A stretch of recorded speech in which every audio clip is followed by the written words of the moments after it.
할렐루야. 아멘. 오늘 또 이렇게 설 명절을 앞두고 함께 모여 또 말씀을 듣고 또 삼겹살도 구워 먹고 이게 좋은 걸 먹었는데 호흡이 더 안 되네요.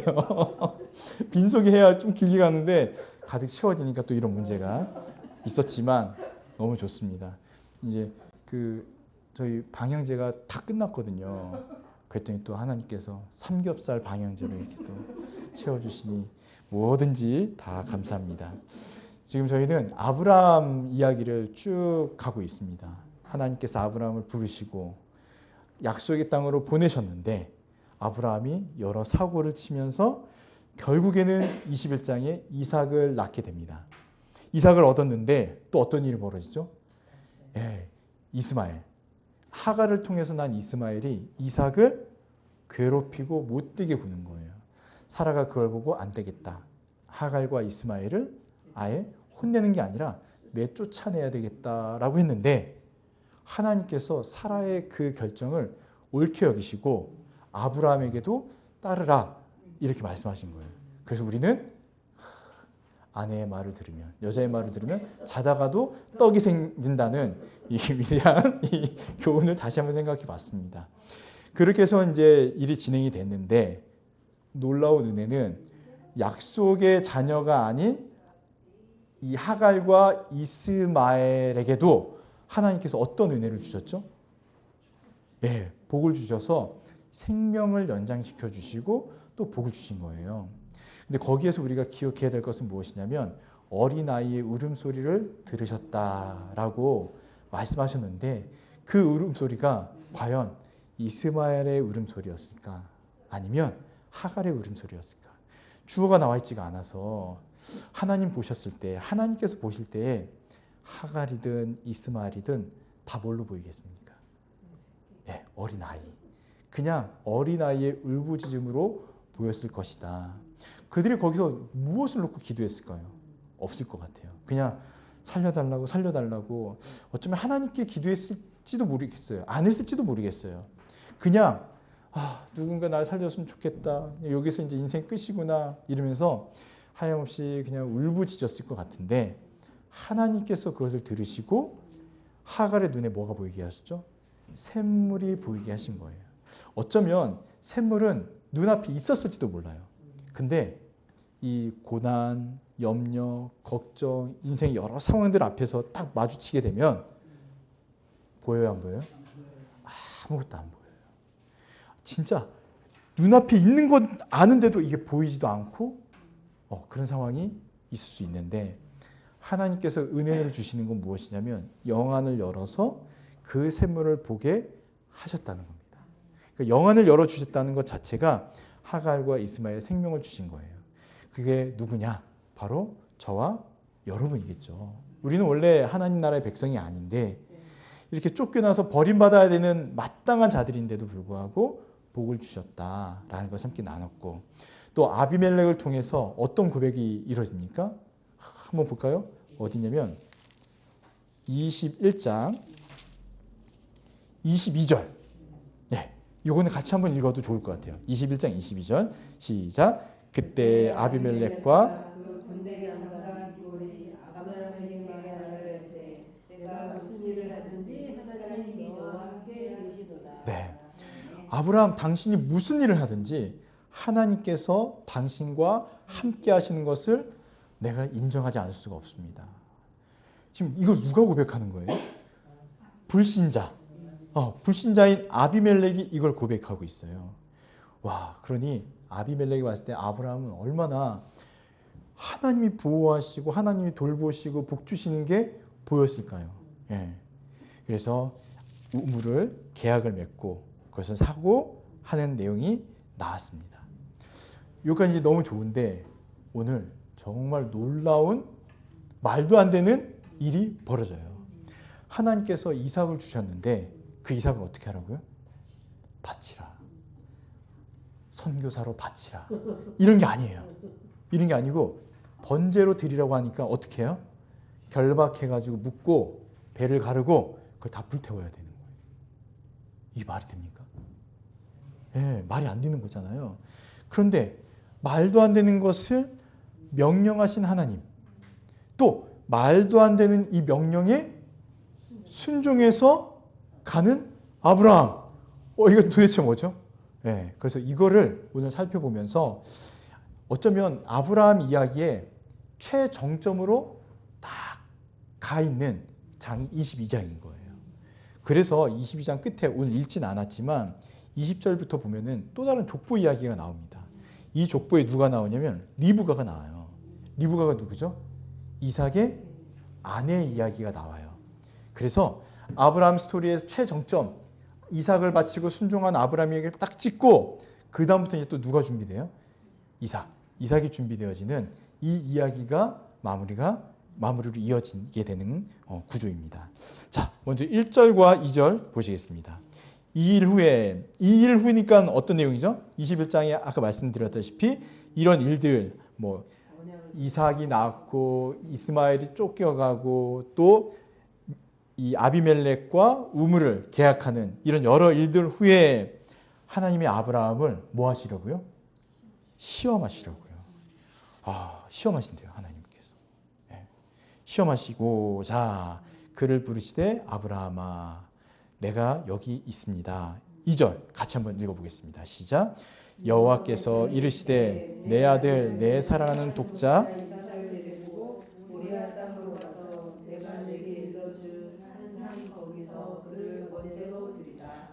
아멘. 내 아들, 내 사랑하는 독자 이삭. 하나님이 이삭에 대해서 너무 잘 아시죠. 너 아브라함의 네 아들. 아브라함 너가 정말 사랑하는 하나밖에 없는 그 이삭을 데리고 어디로요? 모리아 산으로 땅 가서 내게 일러준 한 산 거기서 번제로 드려라. 번제는 아까 말씀드렸다시피 하나님께 드리는 제사의 방식 가운데 하나인데 이게 너무 잔인해요. 네, 잔인해요. 근데 그 독자를 그렇게 드리라는 거예요. 저는 100번을 읽어봐도 이게 잘 이해가 안 되는 하나님의 시험이에요. 어떻게 이걸 말씀하시지? 여러분, 아무리 말 안 듣는 자식이 있어서 이렇게 할 수 있을까요? 아무리 사고치고 말 안 듣고 그럴지라도 이거는 쉽게 받아들여지기 어려운 내용인데 1절에 아브라함을 시험하시고자 하나님께서 이렇게 말씀하셨다는 겁니다. 인간적인 감정에 의해서도 사랑하는 독자 아들인데 이 신학적인 측면을 보면 이삭은 어떤 존재예요? 12장에서부터 약속하셨던 그 약속과 15장의 언약, 횃불 언약을 체결하면서 이루어지는 이 언약의 확실한 보증수표 같은 거예요. 그러니까 언약이 계속 이어지고 언약이 성취되어집니다라는 보증수표로서 하나님께서 주신 아들이 이삭인데 지금 그 이삭을 바치라는 거예요. 네. 그러니 여러분 잘 생각해 보세요.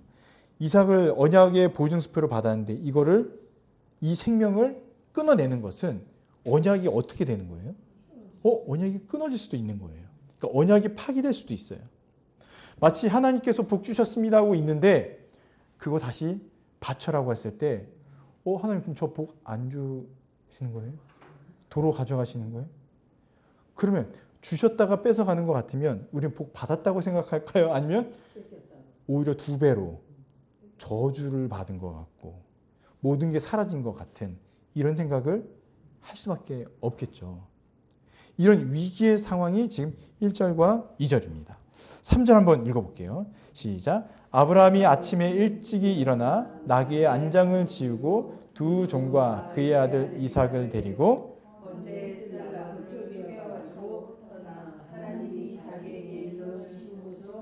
네, 보니까요 아브라함이 어떻게 해요? 아침에 일찍이 일어났대요. 지금 아브라함 나이가 몇이죠? 100세가 좀 넘었겠죠. 확실히 연세가 드시면 아침 일찍 일어나시는 것 같아요. 근데 그런 의미가 아니라 어떻게 이것을 해석하냐면 하나님께서 말씀하신 것을 어떻게 해요? 바로 즉각적으로 순종하는 것. 그리고 이렇게 중요한 하나님의 말씀을 받았는데 지금 아브라함이 누구와 상의하거나 이야기를 나눈 내용이 나타나지 않는다는 거예요. 바로 그것에 순종하고 즉각적으로 아침에 일찍 일어나 가는 겁니다. 그리고 또 어떻게 해요? 4절 제3일에 아브라함이 눈을 들어 그곳을 멀리 바라본지라. 그러니까 갔는데 이 지금 브엘세바에서 모리아 땅까지 가는 그 길이 3일 정도 걸린 거예요. 근데 3일 동안 쉬지 않고 멈추지 않고 계속 걸어갔겠죠. 그리고 눈을 보니까 다 왔어요. 여러분 3일 내내 뭔가 고민해 보신 적 있으세요? 사시면서 다 그런 고민 해본 적 있으시죠? 예, 정말 잠도 안 와요. 자다가도 눈이 떠지고 한번 생각이 들고 걱정이 되고 염려가 되면 잠을 못 이뤄요. 그냥 그렇게 뜬 눈으로 밤을 새울 때가 아마 다들 경험이 있으실 거예요. 아브라함의 심정은 어땠을까요? 지금 사랑하는 독자 아들을 바치라고 해서 데려가긴 하는데 그 뜻에 순종하긴 하는데 3일 밤낮 아마 되게 고민이 많았을 것 같아요. 그런데도 아무런 이 아브라함의 행동에 대해서 이야기가 나오지 않습니다. 그리고 그냥 걸어가는 거예요. 모리아 땅은요, 브엘세바에서 3일 거리지만 또 역대하 3장 1절에 보면 나중에 이곳이 예루살렘의 성전의 터가 됐다고 그래요. 예, 성전은 뭐 하는 곳이죠? 하나님께 번제를 드리는 곳이었어요. 그래서 결론이지만 이곳은 예수 그리스도께서 화목제물로 드려진 그 땅을 미리 아브라함에게 이 이야기를 통해서 보여주시는 것이다 라고 해석을 할 수 있습니다. 근데 5절 보세요. 이에 아브라함이 종들에게 이르되 어떻게 하라고요? 너희는 나귀와 함께 여기서 기다리라.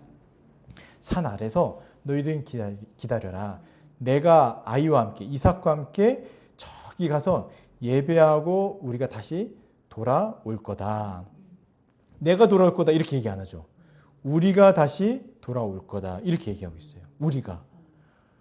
속이는 걸까요?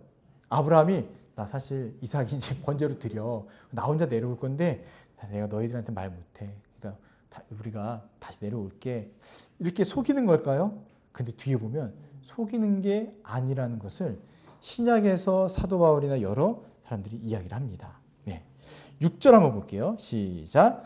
아브라함이 이르되 내 아들아 번제할 어린 양은 6절이죠. 시작. 아브라함이 이에 번제 나무를 가져다가 그의 아들 이삭에게 지우고 자기는 불과 칼을 손에 들고 두 사람이 동행하더니. 네. 아브라함이 어떻게 합니까? 이제 아들에게 나무, 번제할 나무를 가져다가 이삭에게 지워요. 보통 이삭의 나이가요, 이게 중학생 나이 정도? 그러니까 15살 미만 정도로 보통을 봐요. 그러면 15살이면 이 정도 남질 수 있겠죠. 또 한편으로는 아빠가 뭔가 이상하게 하려고 결박할 것 같을 때 15살 정도면 어때요? 도망갈 수도 있고 그걸 뿌리칠 수도 있었을 거예요. 지금 아버지 나이가 몇 살인데요? 100세니까, 100세 이상이니까 그랬을 수도 있습니다. 그래서 저는 이 말씀 보면서 야, 아브라함이 아주 똑똑하네. 왜요?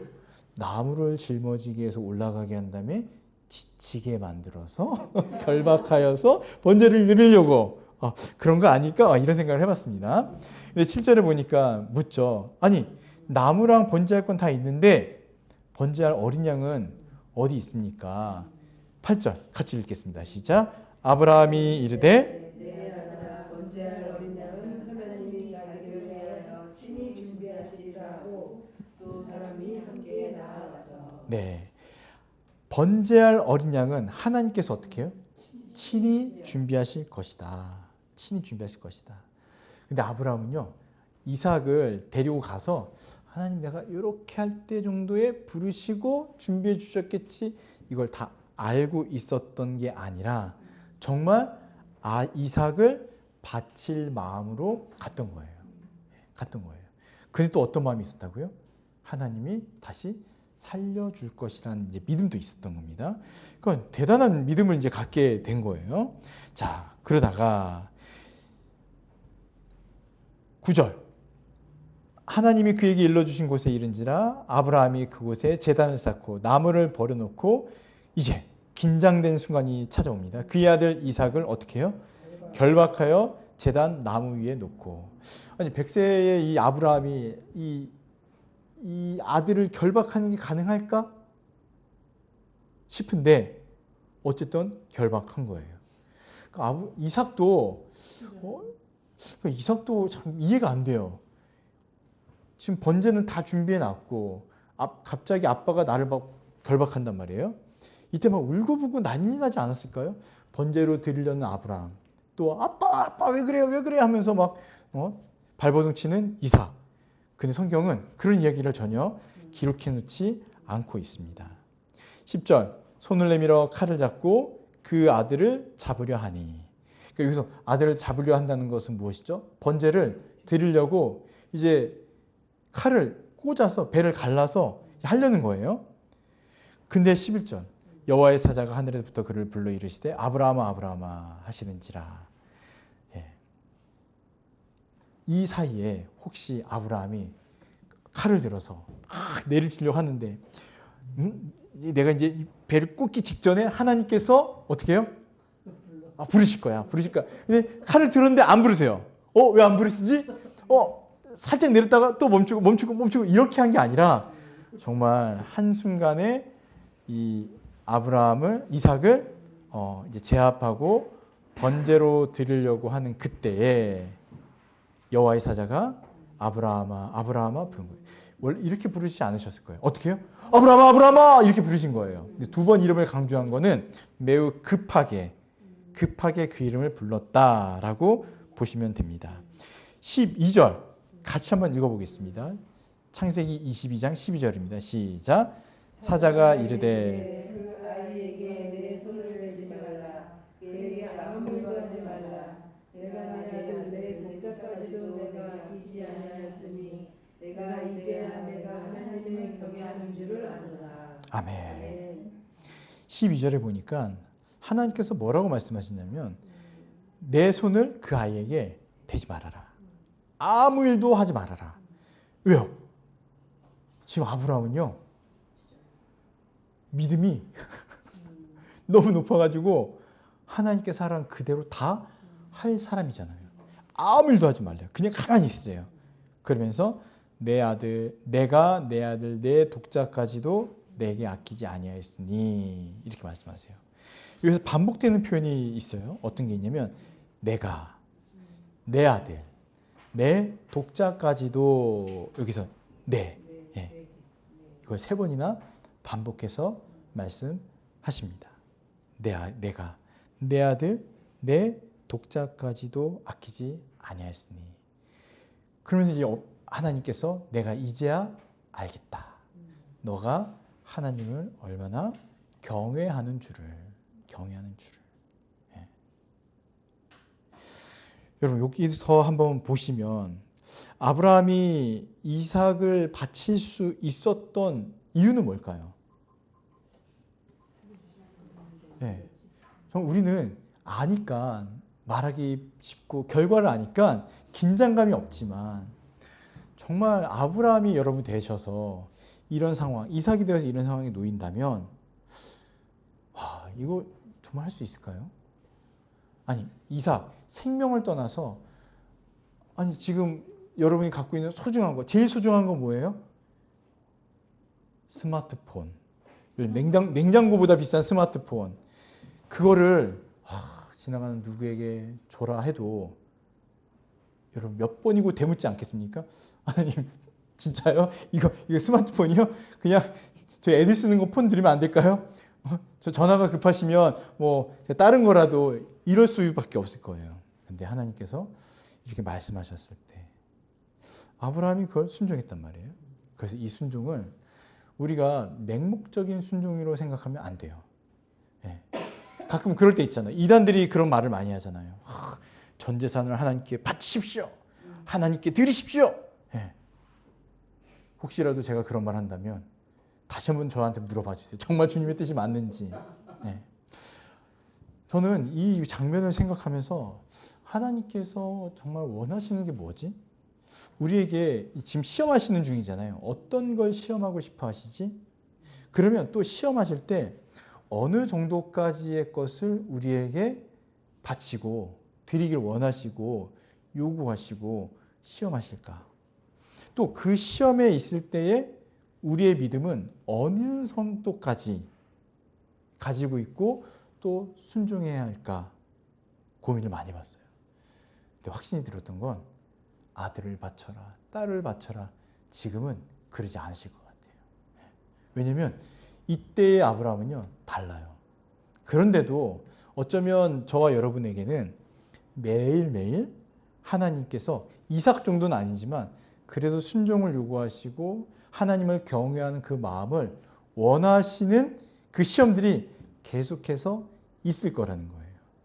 그때 우리는 어떻게 해야 됩니까? 정답은 순종해야 되죠. 그런데 왜 순종하냐는 거예요. 또 어떻게 해야 순종할 수 있냐는 겁니다. 왜 순종해야 될까요? 그거 하면 복을 받으니까요.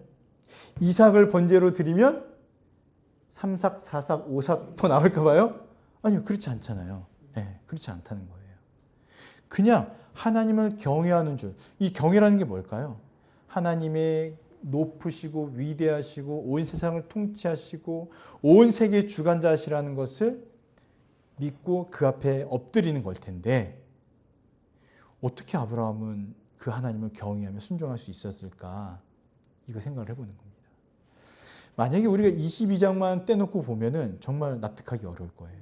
또 아브라함이 지금까지 해왔던 그 여러 실수들, 가나안 땅으로 가라고 했더니 갔다가 먹고 살 게 없습니다 하나님 하고 그 약속을 땅을 떠나버리고 또 떠났을 때 위기가 오니까 어떻게 해요? 네, 아내를 누이라 속여서 바치고 이것도 몇 번 있었죠. 네. 아마 요즘 사람들이 보면은 아브라함은 정말 아주 그냥 매장당할 수 있는 사람이에요. 그렇죠? 네. 그뿐만이 아니에요. 아들을 주겠다 말씀하셨는데 어떻게 합니까? 그거를 기다리지 못하고 믿지 못하여서 계속 다르게 이것을 풀어가려고 했던 그 어쩌면 불신앙의 아이콘 같은 그런 모습들. 그런데 그때마다 하나님께서 아브라함을 어떻게 하셨습니까? 아브라함을 돌이켜서 그 자리에 다시 앉히시고 뭘 보여주세요? 약속하시고 또 시각적으로 그 약속을 보여주시고 내가 반드시 그 언약과 약속을 이어갈 것이다. 지킬 것이다. 이렇게 말씀하셨던 겁니다. 그래서 이 직전에 어떤 일들이 벌어져요? 조카 롯이 살던 소돔성이 멸망하는 그 땅을 위해서도 기도하게 하시고 아비멜렉의 가문이 다 저주를 받아서 죽을 위기에 처했을 때도 하나님께서 아브라함을 선지자로 세워서 너가 기도하면 아비멜렉이 회복될 것이야. 그런 일들도 보여주신 거예요. 그리고 나서 실제 이삭을 낳았고 언약 백성들과 언약 백성이 아닌 자를 구분하여서 하는 그 순종의 모습까지도 나타났던 겁니다. 여러분 21장 다시 한번 보세요. 이스마엘과 하갈을 내어 쫓을 때 아브라함이 근심하긴 했지만 그런데 주저하거나 머뭇거리는 장면이 있나요? 없어요.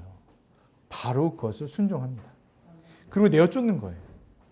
그리고 바로 22장이 나온 겁니다. 그래서 사랑하는 여러분, 하나님께서는 우리에게 우리의 믿음의 분량만큼 믿음의 분량대로 분명히 경외하는 마음, 순종하는 마음을 요구하실 거예요. 그게 어떤 건지 모르겠어요. 어쩌면 정말 아들을 바쳐라, 딸을 바쳐라 이렇게 말씀하실 수도 있고 그것보다 사실 내가, 내 아들, 내 독자 이렇게 말씀하신 것처럼 너가 사랑하는 것, 너가 가장 사랑하는 것, 너가 인생에서 가장 중요하게 여기는 그것을 바칠 수 있냐라고 물어보실 수도 있을 겁니다.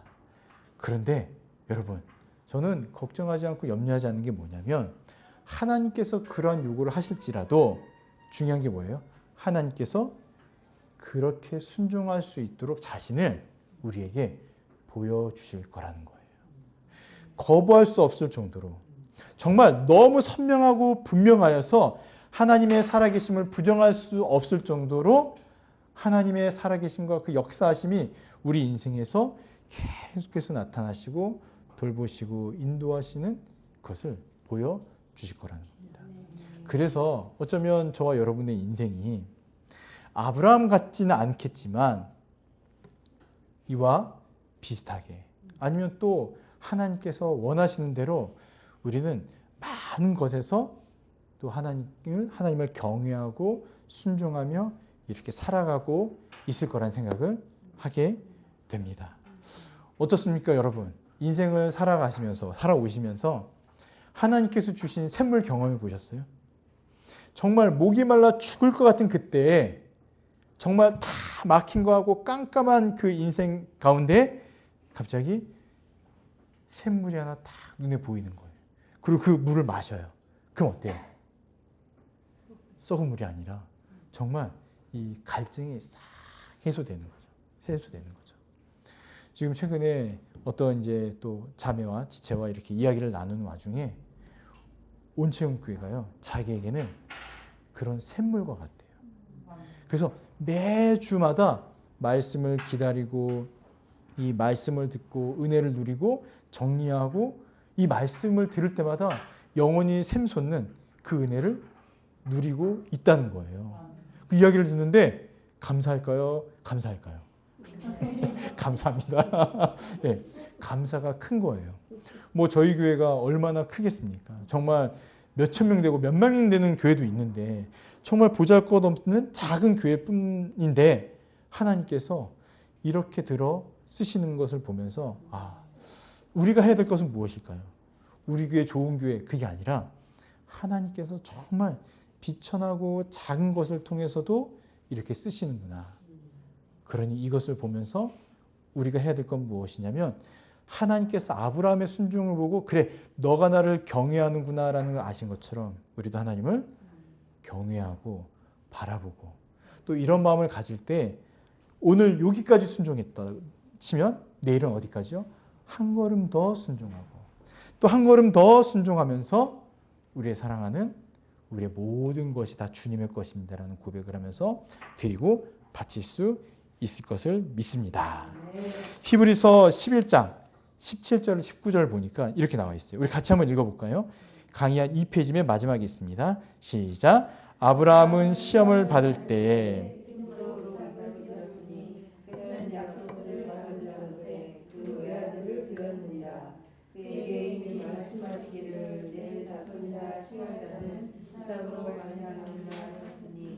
그가 하나님이 능히 이삭을 죽은 자 가운데서 다시 살릴 줄로 생각하시라.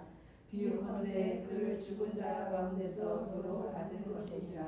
아멘. 아브라함이 그러니까 뭘 믿은 거예요?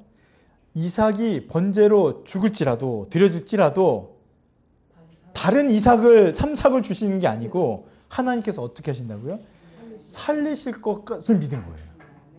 와, 놀랍지 않습니까? 이 믿음을 가졌다는 거예요. 예. 그러니 아브라함이 하나님을 여호와를 경외한다는 그게 하나님이 어떤 것을 바라본 걸까요? 온 세상과 모든 생사를 주관하시고 통치하시는 그 하나님의 크심, 신실하심. 여러분도 기억나세요? 압도적인 하나님. 예. 우리가 감당할 수 없어요. 우리 생각에 넘어서시고 크신 그 하나님을 믿고 바라본 거예요. 그렇기 때문에 이런 생각을 한 거죠. 그래서 아브라함은요, 이삭이 언약의 계승자인 걸 믿었어요. 그래서 하나님이 그 약속을 반드시 성취할 것을 알고 있었기 때문에 설령 이삭을 죽일지라도 어떻게 해요? 다시 살아날 것을 믿었다는 거예요. 하나님께서 살려주실 것을 믿었다는 겁니다. 그래서 순종은 그냥 맹목적인 믿음에서 나오는 것이 아니라 하나님의 전능하심, 또 하나님의 신실하심, 압도적인 하나님의 그 능력을 믿을 때에 순종할 수 있다고 고백하고 있습니다. 그러니까 저와 여러분의 순종도 저와 여러분이 한평생 교회로 살아가고 교회를 섬기고 하는 이 모든 것도요. 복 받으려고 하는 게 아니라 뭐 때문에요? 하나님에 대한 믿음 때문에. 여호와 하나님께서 얼마나 크신지 능력 있으신지 또 예수 그리스도를 보내셔서 우리를 구원하신 그것을 믿기 때문에 우리가 하나님 앞에 순종하고 이 밤 연휴의 시작인 이 금요일 밤 뜨거운 밤에 모여서 또 말씀과 기도를 할 수 있다는 겁니다.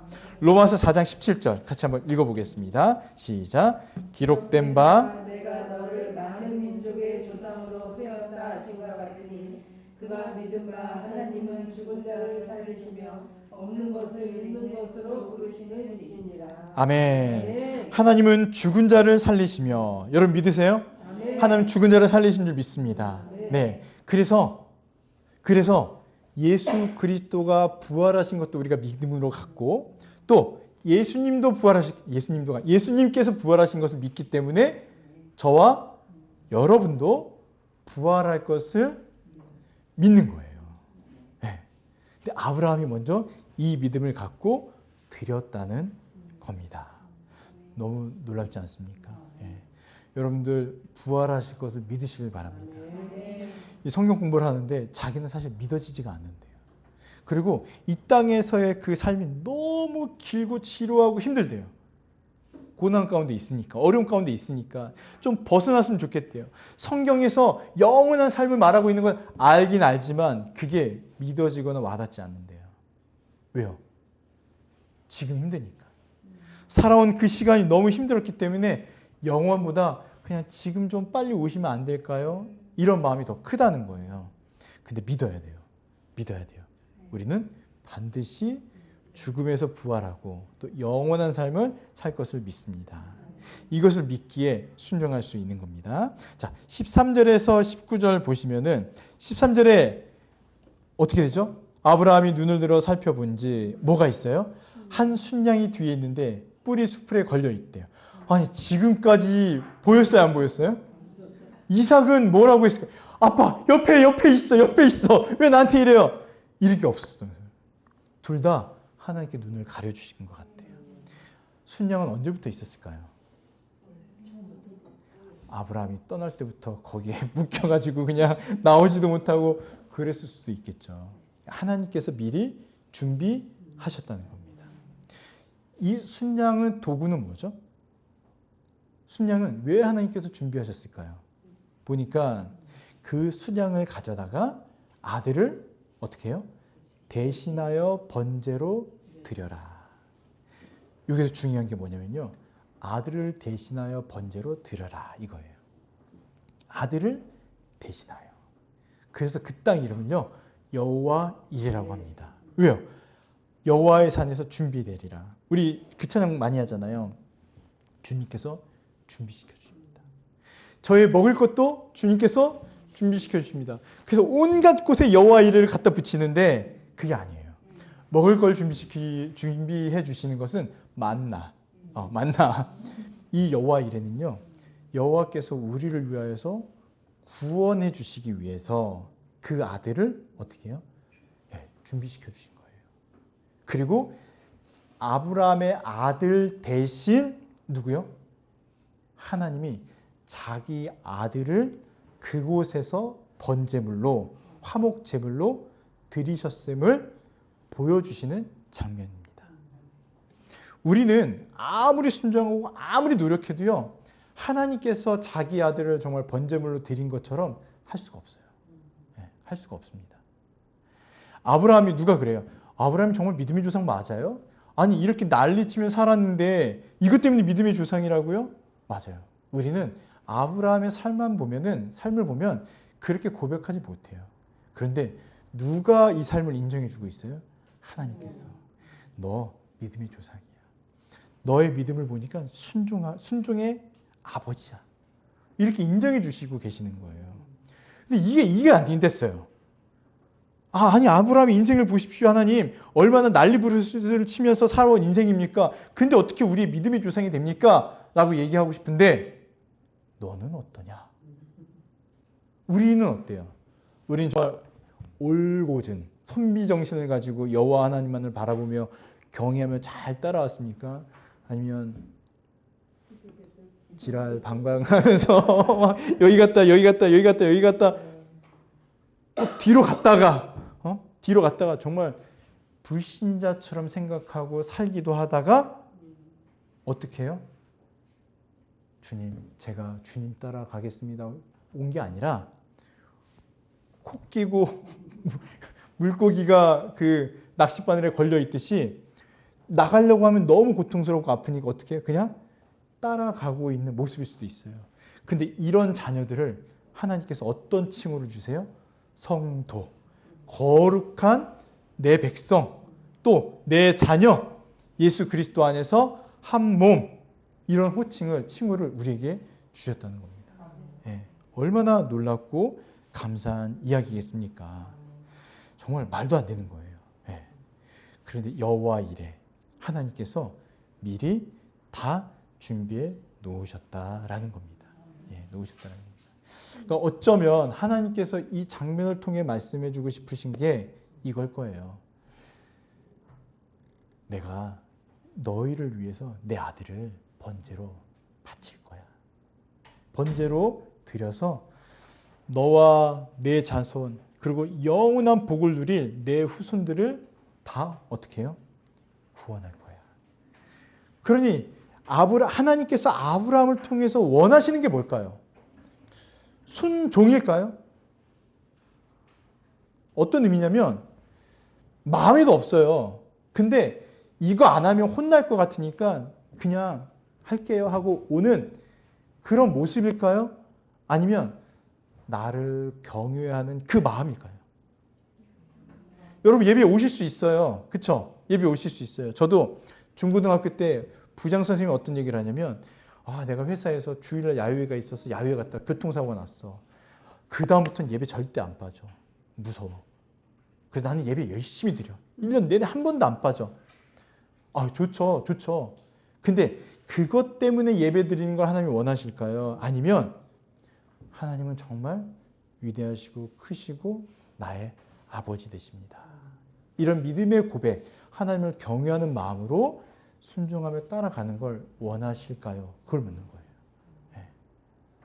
그걸 묻는 겁니다.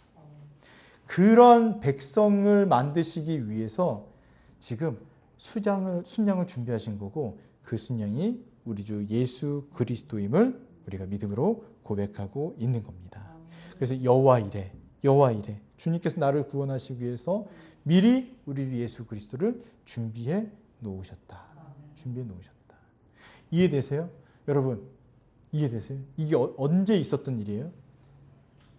아브라함이 언제 있었냐 물어보면 정말 우리 이제 막 머리가 복잡해지죠. 예수님이 언제 있었던 일이에요? 불가하게 표현하면 안 되죠. 2000년 전에 있었던 일이에요. 예, 2000년 전. 2000년 전에 우리 뭐 하고 있었을까요? 우리나라는 마늘 빠고 쑥 캐고 그거 먹으면서 그쵸? 예, 아닌가요? 아니겠죠? 반만년 역사가 됐으니까 예. 예수님을 전혀 알지 못하던 나라와 백성인데 지금 저와 여러분이 이렇게 예수 그리스도 안에서 함께 살아가고 있다는 것 자체가 너무 큰 은혜인 것 같습니다. 근데 더 이해가 안 가는 장면이 이제 15절, 16절이에요. 16절 같이 한번 읽어보겠습니다. 시작. 이르시되 여호와께서 이르시기를 내가 나를 가리켜 맹세하노니 내가 이같이 행하여 내 아들 내 독자도 아끼지 아니하였으즉. 네. 여러분 성경에 맹세 함부로 하지 말라고 나와 있잖아요. 근데 하나님께서 지금 뭐 하신다고요? 내가 누구를 가리켜요? 나를 가리켜 맹세하노니. 저는 이 표현이 아브라함과 맺었던 그 횃불 언약이 생각나요. 내가 지킬 거다. 내가 반드시 약속을 지킬 거다. 지금도 내가 반드시 이것을 지켜갈 것이다. 그 맹세한 거예요. 어떻게 해요? 17절. 내가 내게 큰 복을 주겠다. 또 내 씨가 이삭이 크게 번성하여 어떻게 해요? 하늘의 별과 같고. 여러분 하늘을 보세요. 하늘을 보세요. 요즘 하늘 보면 별이 보여요? 안 보이죠? 근데 이때는요. 정말 하늘의 별이 쏟아지듯 보였을 거예요. 그 별과 같고 바닷가의 모래. 바닷가의 모래알 같고. 내 씨가 그 대적의 성문을 차지하리라. 복을 주는데요. 내 자손이 어마어마하게 많게 될 것이다. 그리고 내 대적의 성문을 차지하리라. 성문을 차지한다는 게 뭘까요? 정복하고 다스리는 것을 이야기하는 거예요. 하나님의 백성들이 이러한 복을 누리게 될 것이다 라는 세 가지 약속을 하십니다. 씨의 번성, 승리의 약속, 또 복의 확장. 내 씨로 말미암아 천하 만민이 복을 받을 것이다. 지금 이 약속 때문에 이 하나님의 맹세 때문에 저와 여러분이 이 복을 누리며 살아가고 있는 거예요. 메시아적으로 성취되었죠. 또 이 복음이 확장되어졌죠. 그리고 확장되어져서 지금 이 땅까지 와 있고 우리도 열심히 복음을 전하여서 어디까지요? 다시 땅끝까지 복음을 전하고 그래서 선교사님이 나가 계시고 또 이 땅에서도 아직 택함을 받았지만 주님에게 나오지 못한 백성들을 위해서 열심히 복음을 전하는 사명들을 교회와 여러분들이 우리가 다 감당하고 있는 것입니다. 순종의 결과 19절 같이 읽어보겠습니다. 시작. 이에 아브라함이 그의 종들에게로 돌아가서 함께 떠나. 네, 이 앞에는 굉장히 긴장의 연속이었던 내용들이 나오는데 순종하니까 어떻게 돼요? 다시 부의 생활, 평안으로 안식으로 돌아가는 삶을 그려내고 있습니다. 이후에 20절부터는요. 아까 서두에 말씀드렸다시피 이제 리브가에 대한 이야기가 슬슬 나오기 시작해요. 왜요? 이삭의 아내 리브가가 이렇게 저기에서 태어나서 자라고 있다. 이제 23장, 24장 넘어가면서 이삭 이야기가 펼쳐질 때 이삭이 이 리브가를 만나서 결혼하고 하나님의 택한 백성들, 얼만큼요? 하늘의 별과 바닷가의 모래알처럼 많아지게 되는 것들을 펼쳐 가신다라는 내용이 나옵니다. 묵상과 적용 한번 볼게요. 22장에서 드러나는 하나님의 열심은 어떤 게 있을까요? 언약을 이루시려고 하나님의 주권적 열심이 보이고요. 또 죽음보다 큰 하나님의 신실하심. 하나님의 열심과 그리스도를 예표하는 구속적 계획과 그걸 성취하여 가시는 것. 그다음 믿음은 그래서 결국 인간의 결단이 아니라 누구의 붙드심이요? 하나님의 붙드심이에요. 하나님의 붙드심. 네. 아브라함이 이삭을 바칠 수 있었던 이유도요. 거의 동일합니다. 하나님이 언약을 이루시려는 열심을 가지고 계셨기 때문이고 반드시 그 약속하신 것을 성취하시는 분이고 구속적 계획과 또 하나님이 그 믿음을 친히 붙들어 주셨기 때문에 아브라함이 이삭을 바칠 수 있었던 겁니다. 저와 여러분이 오늘 이 밤 이렇게 나와서 의지하고 찬양하고 주님을 바라보는 것도 우리가 대단하거나 훌륭해서가 아니라 무엇 때문이에요? 하나님의 열심 때문에. 하나님께서 우리를 붙들어 주셨기 때문에. 언제요? 늘 매 순간 우리를 붙들어 주셨기 때문에 지금 이 자리에 있는 겁니다. 그래서 하나님은 우리를 시험하시기도 하지만 그 시험은요. 징벌이 아니라 무엇이라고요? 믿음을 연단하는 더 순전한 믿음, 더 하나님을 경외하게끔 하는 믿음의 연단이다라고 생각하셔야 됩니다. 그래서 내가 정금같이 주님께 나아갑니다. 정금 뭐예요? 금 중에서도 순도 99.99%, 불순물 하나 없는 온전한 순금으로 하나님께 나아가는 겁니다. 그래야 제값을 받을 수 있죠. 예. 그래서 믿음에서 나오는 순종, 약속을 붙드는 신뢰가 있어야 순종으로까지 나아갈 수가 있습니다. 여러분은 다른 걸 보는 게 아니에요. 뭘 보는 거예요? 약속. 그래서 하나님이 약속, 우리 함께 아까 찬양했잖아요. 주님이 나의 산성, 내가 너의 산성 되겠다. 너를 지키겠다. 어떻게 해요? 내가 너를 눈동자처럼 보호하고 지키시겠다. 이런 약속 붙드는 거예요. 또 내가 예수 그리스도 안에서 너에게 새 생명을 주고 영원한 복을 누리게 하겠다. 이 약속을 붙들고 살아가는 겁니다. 그래서 여호와 이레 하나님은요. 필요한 모든 것을 미리 준비하시대요. 그리고 예수 그리스도를 우리에게 주셔서 이 모든 것들을 누리게 하십니다. 우리 마지막 박스 안에 있는 거 한번 읽어볼까요? 시작. 하나님은 우리를 시험하시지만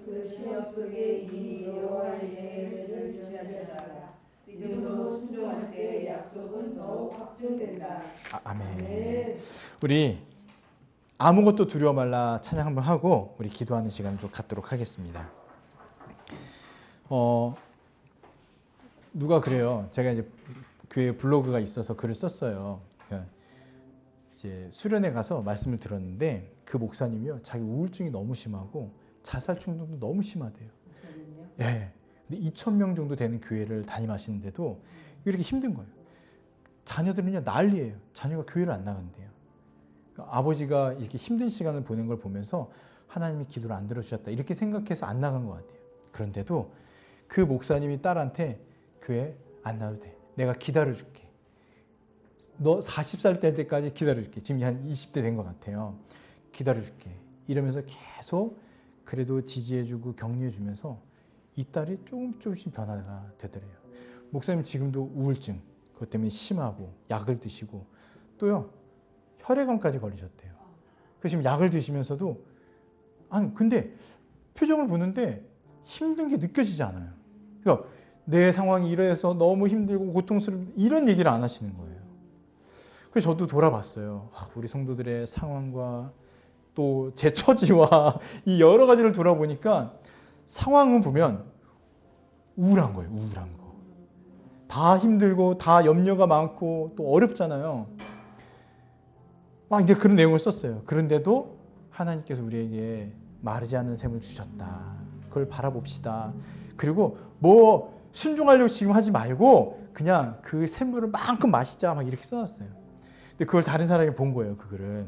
그리고 저한테 연락을 해서 아니 이렇게 힘든 줄 몰랐다.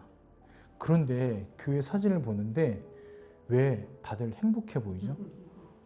아니 상황이 힘들다면서 그냥 표정도 어둡고 다 우울하고 짜증 얼굴 표정 갖고 해야 되는데 왜 행복해 보이죠? 표정만 보니까 너무 좋다는 거예요. 그래서 나도 이 교회 등록하고 싶다. 가고 싶다.